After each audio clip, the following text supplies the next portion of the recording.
જય શિવ શંકર ભગવાન ભોળાનાથ. ઓહો હો, વાહ ભગવાન ભોળાનાથ. આજથી આ ધોળીઓ ધર્મના ધોકા વાળો આ ગામનો મહેમાન થાય છે અને તારા દર્શન કરી અને આ ગામમાં પગ મૂકું તો એવા હારા માણાના દર્શન કરાવજે કે આજનો દી સુધરી જાય. અરે હરખું આવે તો આખો ભવ સુધરી જાય. અને તારે ખજાને ખોટ નથી ભોળાનાથ, મારો ભવ સુધારી દેજે. વાગ્યા વાગ્યા, ઝીણા ઝીણા ઝાંઝર વાગ્યા.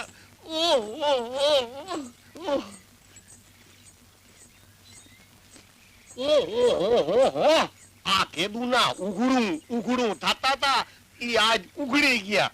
આ તમારા મુખડાના દર્શન કર્યા કે તરત મારા દલડાના દરવાજા ધબો ધબ ઉઘડી ગયા. કિયા ગામના ગોરી હું અમારા ગામમાં આવી ગયો તો એ પૂછે છે કે તમે કિયા ગામના?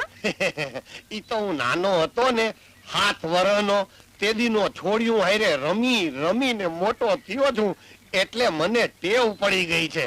છોડી ભાળી નથી ને ગામનું નામ પૂછ્યું નથી. તમારે એકવાર તો કેવું જ પડશે હા કે કિયા ગામના ગોરી?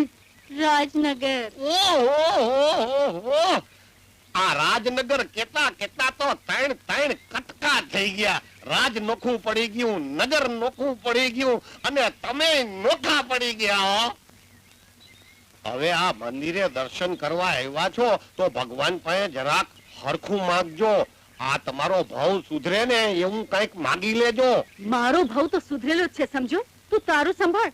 અને જો સાંભળ, રાજમાં રહીને રાજની દાસીઓ સાથે છાન ગપત્યા કર્યા છે ને તો સરખાઈ નહીં રે. હા, તે રાજમાં રહીને રાજની દાસીઓ આયરે છાન ગપતિયા નો કરી તઈ શું ગામની ડોશીઓ આયરે કરવા જાય? તું ગજબની બૈરી છો. અરે હું તને બૈરી દેખાઉં છું?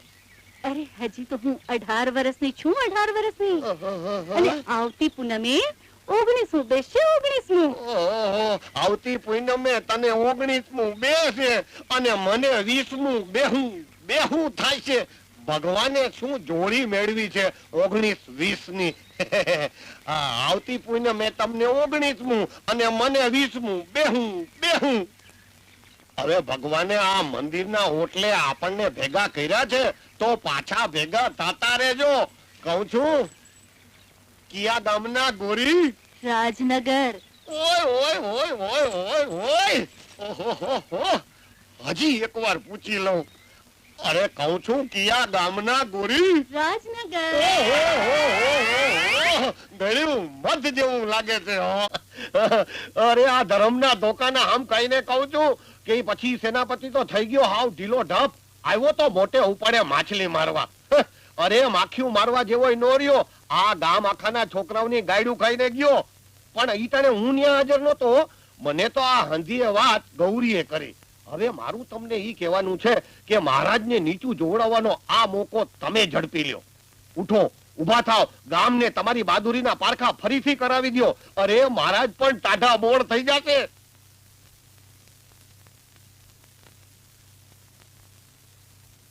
શું વિચાર કરો છો? અરે આ વિચાર કરવાનો વખત નથી. કેતાઓ તો કહી દઉં હમણાં જ ગામને કે થઈ જાય નદીને કિનારે ભેગું અને વધારામાં કહી દઉં કે આવે છે મારો મરદ મુછાળો ભાઈબંધ માછલી મારવા.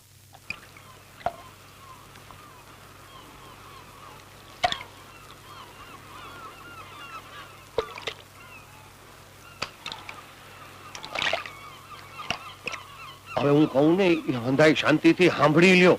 જ્યાં સુધી માછલી પૂરેપૂરી મરી ન જાય ત્યાં સુધી મોઢામાંથી અવાજનો ઉંકારોય કાઢતા નહીં. નહીતર માછલી પાણીમાંથી બહાર નહીં નીકળે અને આપણે આ કાંઠે ઉભા ઉભા તડકે શેકાવવું પડશે. સમજ્યા ને? હા. કિયા ગામના ગોરી? રામપર.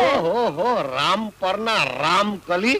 મને જરાક મળજો નહીં રહીતે એટલે તમને બનાવી દઈશ મારા અંતરના અનારકલી. માછલી આવે. હવે એમાં દાંત શું કાઢો છો? નીચના પેટના કોઈ દી લપસીને પડી ગયેલો માણસ નથી જોયો? હજી તો હું એક જ પડી ગયો છું. આ માછલી મરી જાય તઈ તમારામાંથી કોણ જાણે કેટલાય પડી જાય. ખબરદાર જો અવાજ કીરો છે તો માછલી નહીં નીકળે પાણીમાંથી.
વાહ મેરુભાઈ વાહ, દરિયાઈ માછલીને ખાબોચિયાની ડેડકી કરી નાખી, હાવ ચૂંદો કરી નાખ્યો.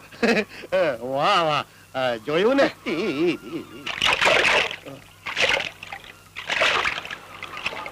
અરે અરે, આને ઉચકી લ્યો, ઉપાડી લ્યો. આ તમારો ડોહો હાલીને આયલો આવે છે. ઉપાડી લ્યો, ઉપાડી લ્યો. ઓ મેરુભાઈ,